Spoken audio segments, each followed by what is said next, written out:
Welcome to my channel. This is an indication of some of the things that I cover on a regular basis in my videos. If you haven't already subscribed, please feel free to do so, and don't forget to click the little bell so that you'll get notified of future videos. Please feel free to share my videos on your social media, and I hope you enjoy the video which follows. Well, hello everybody. It is Saturday, May 30th, and I'm starting to transplant my squash plants. Just a very few of them today. I've transplanted 4 of the Costata Romanesca Italian heirloom zucchini, 1 in here in the hoophouse, and 3 more that are in each of the areas where I do the Ruth Stoat method of gardening under the hay mulch or straw mulch. I haven't watered that. As you can see, the ground is dry, but the plant itself was well watered before I transplanted it. I won't put water on them until the sun has gone down below the trees here anyway. I add water at this time of the day and get any of the foliage wet, and it will be burnt by the sun magnifying through the water. So this is one of the ones that's planted in the Ruth Stoat type beds, down in a hay tunnel or a straw tunnel. I just keep going down through the straw until I find soil, and then I plant it in the soil. As the plant gets larger, I will close in around it with loose straw, but I can't do that now. You would kill the plant, so I'll let it grow for a few weeks, and then I will just gradually close it in.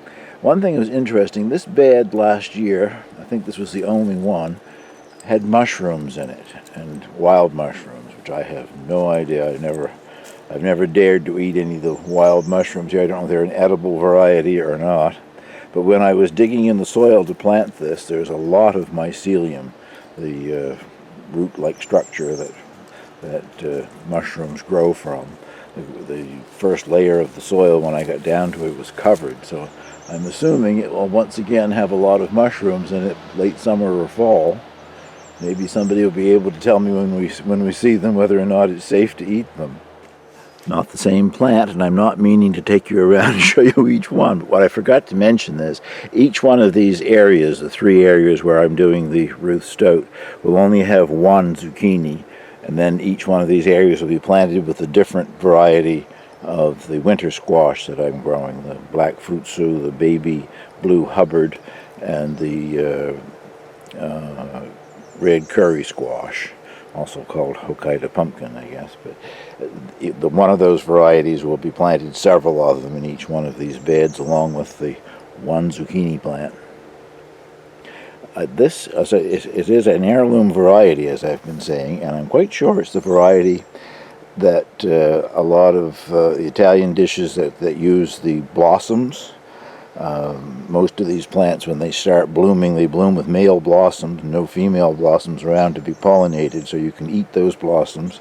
And also the small zucchini, when it has the unopened blossom on it. I've seen dishes done with that too, so hopefully I'll get to try that this summer along with the other things that I do with zucchini. Well, another day older and deeper in debt. This is the 31st. Angel posing beside this bed for you. I have finished planting or transplanting my winter squash plants. This hay mow next to the hoop house, I planted 5 more plants, all the baby blue Hubbard, and there's also that 1 zucchini plant that I put in there yesterday. I hope it doesn't get rolled on. We're going to do a little rolling in the hay, I guess. This bed is just directly opposite from the one that I just showed you. It's in front of the hoop house. And I planted 1, 2, 3, 4, 5, I guess 5 more squash plants in there as well. And they are all the Japanese black futsu.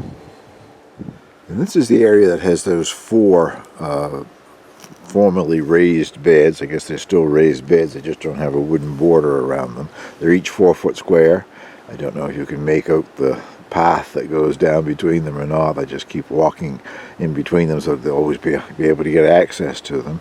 But I planted the red curry squash here, also called Hokkaido pumpkin, And I put in one, well, I guess one pot. It had two of the lemon cucumbers.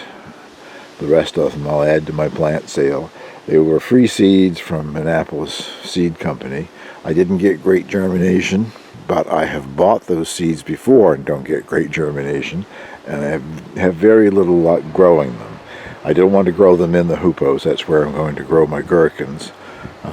They would then, if bees got in there, they would pollinate the gherkins, which are supposed to be seedless, but they would then have seeds if a bee came with pollen from a seeded variety. And this is some of the seedlings that I hopefully will have in a plant sale, maybe in a week's time or so. I'm going to hang on to them until I'm sure that cutworms or whatever don't cut off some of the squash plants that I've just planted. And I still have more things in the hoopos that I'll be perhaps transplanting in there tomorrow morning. My gherkins, for one thing. Some of those will be added to the sale, hopefully. Good morning, everybody. Happy June 1st. My seedlings survived the night. I got two different weather forecasts online on the internet for my area. One said it would go down to 4 degrees last night, and the other one said it would go down to 6. So I took a chance and left these things out, and of course it went to 4, not 6. But there wasn't any frost warning, and I don't see where we had any frost. So I think I'll continue leaving these out, make sure they're hardened off for the sale or whatever, if I have anything left for the sale. Let me show you what happened to one of my seedlings that I transplanted yesterday. This is one of the places where I planted a baby blue Hubbard. I've been around this morning and checked all of the things that I transplanted yesterday, and they all came through the night just fine. This one, there is no sign of it left. I can feel around down in there and find the stem where it was cut off. But I mean, if a cutworm had cut it off, the plant would be lying there. Something cut it off and ate it. The only thing I can think of is a rabbit, snowshoe hare. Wild rabbits like we have here. We've never had this squash plant. I've got lettuce plants. I've got lettuce plants that have been in the ground for over 2 weeks. And they're doing quite nicely. And nothing has bothered them. They're right at ground level. I fully expected the bunny rabbit to eat them. What it ate, if it was a rabbit, I'm not sure what it was. It was a rabbit. What it ate was one of my baby blue Hubbard squash. And there's another one for it to munch on tonight. Another good reason to wait at least a week before I have a little plant sale to get rid of anything that's left over. There may not be anything left over if they keep eating my plants every night. Well, today I'm going to do some transplanting inside of the hoopos. I hope to transplant my gherkins, European gherkins, and the beets are ready to go in. So won't have to worry about frost getting them or anything. They're inside the hoopos. But the temperature, once again, is predicted to go to 6 degrees tonight. And then after tonight, it's a warmer trend. It's up into 10, 11, 12 degrees at night. There's the gherkins transplanted. I put 8 plants in this area, which is 4 feet wide and I'm guessing around 10 feet long. Didn't measure it, but that's about the space. If they all survive, that still might be too many, I don't know, but that's what I did. And they were watered last evening, and they were in 3-inch pots, so they're fine. I won't water them in until after the sun goes off the greenhouse early evening. I'm going to transplant my beets, or at least I hope to, but I won't do those until this evening. They were also watered last night, but they're just tiny little plugs that they're in. One of those, I think it's an 84 plug tray. And those dry out quite quickly. They should be watered in right after they're planted. So those will go in this evening. The only other thing that I've done is in the far left-hand side down there, far end, I put 4 of the golden chard plants. 4 should be more than enough for me, I guess. Planted in the hoop house because I really can't think of any place else to put them. The outside garden is pretty well taken up. I'm quite sure I grow chard in here before, and it likes the heat. You just have to make sure that you keep it well watered, and I end up watering in here every day anyway in the summertime if it's been a sunny day. And you can see my bloody dock, which has grown quite big. Southpaw Davy, I think, asked if it was sorrel, red leaf sorrel. And I think between the two of us we did some research, and it's probably the same plant. They're in the same family anyway, and it is edible. I bought it from Richter's, and they sold it as a salad green. Far too bitter for my salads. I don't eat it. I have been tempted now that I find out that it's sorrel. There's a sorrel soup that I've made from wild sorrel in the past. It's very good. And to the left of that, in that longer, narrower bed, the French tarragon, and in the foreground there is my overwintered rutabaga, turnip, swede, whatever you want to call it. The stalk on it has sort of keeled over a bit there this morning in the sun, but I watered those last night too. It's about 15 inches tall with blossom buds on it, so as I thought, it's going to try to bloom and produce seeds. I'm going to at least let it bloom, and then I'll determine whether or not I let it keep going so that I get some seeds out of it. Well, I will show you what I've got after I get the beets in, I guess. Still June 1st, and this is the day for the end of the vegetables that I had stored in damp wood shavings in my basement in a tote, plastic container. They had been in there since last October, and I just brought the thing out to dump it, assuming that everything in there would be rotten by now. I haven't looked at it in a month or two. There were some of the parsnips that were spoiled, and I've just thrown them off to one side here. But the parsnips that you see there now are just as firm as the day when I put them in. The few carrots that are remaining are just as firm, and those beets are just as solid as the day they were put in. You might be able to see where the beets are starting to sprout. Like all of those vegetables are biennials. They've made it through the winter. If I were to plant them in the garden now, they would grow and go to seed, produce seeds. But it has been definitely one successful project, and I will do it again. From October through to the first day of June, and those vegetables are just as solid as the day that I put them in.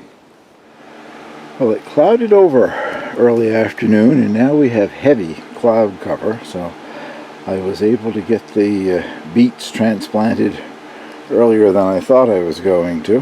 Hopefully you can see one or two there. They're very small. I just watered them in, so I've knocked them all down as well.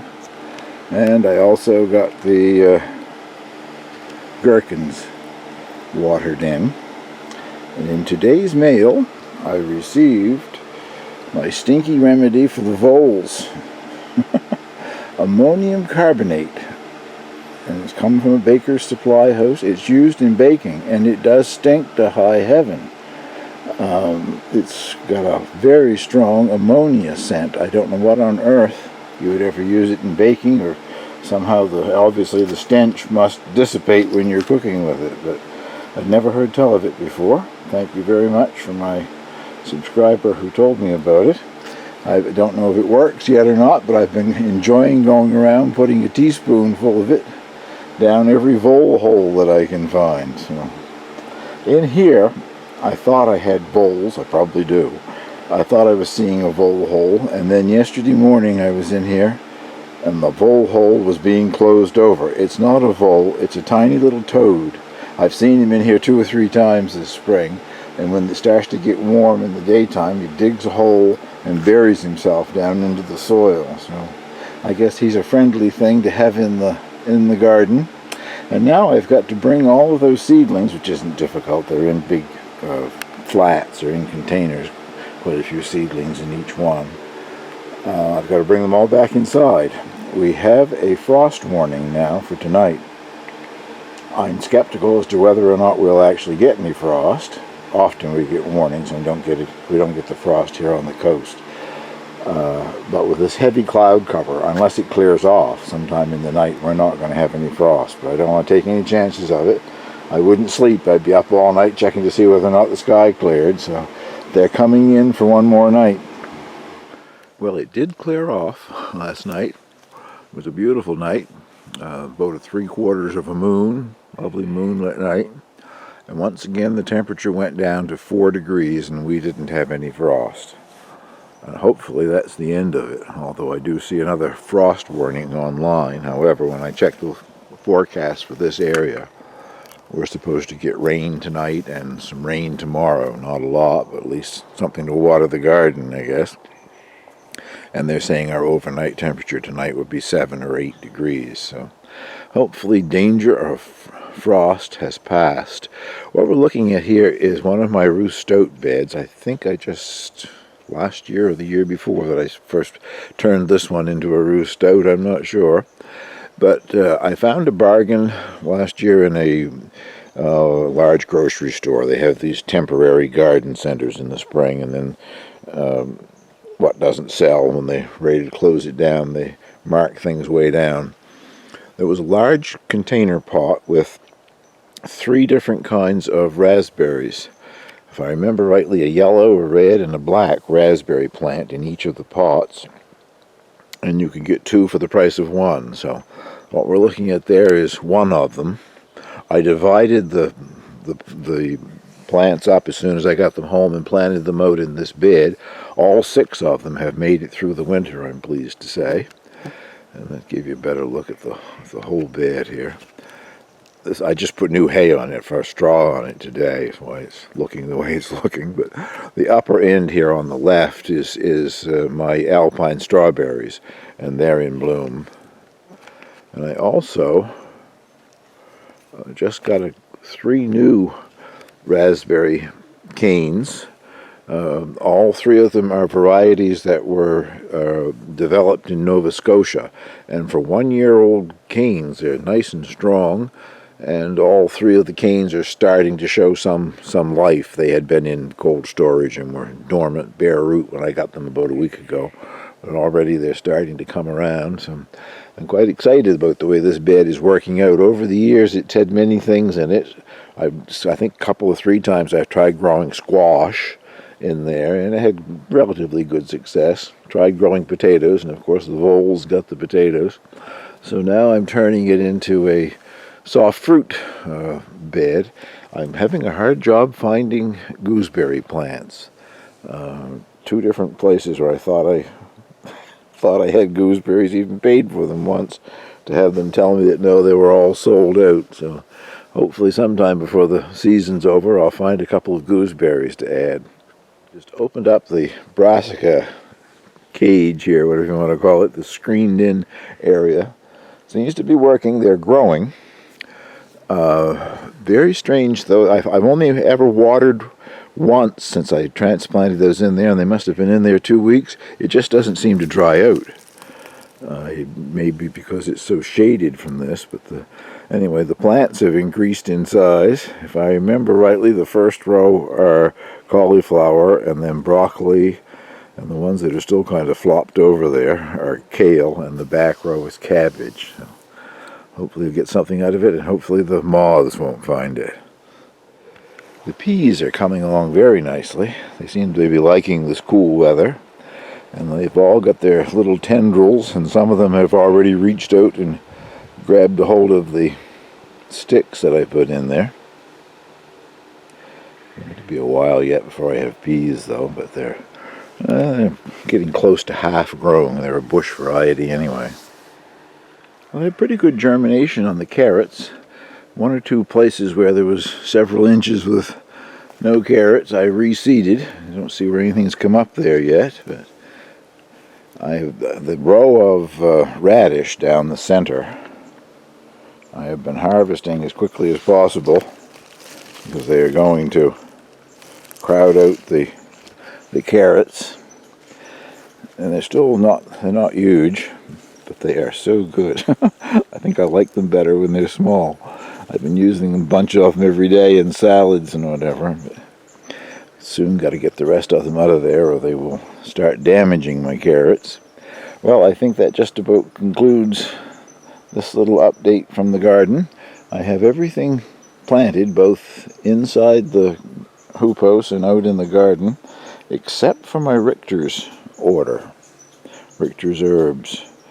I ordered pepper plants and basil and parsley and I don't know what all. And for some reason it hasn't arrived. I keep thinking that I should contact them and then I forget until it's too late in the day. But thank you very much for watching.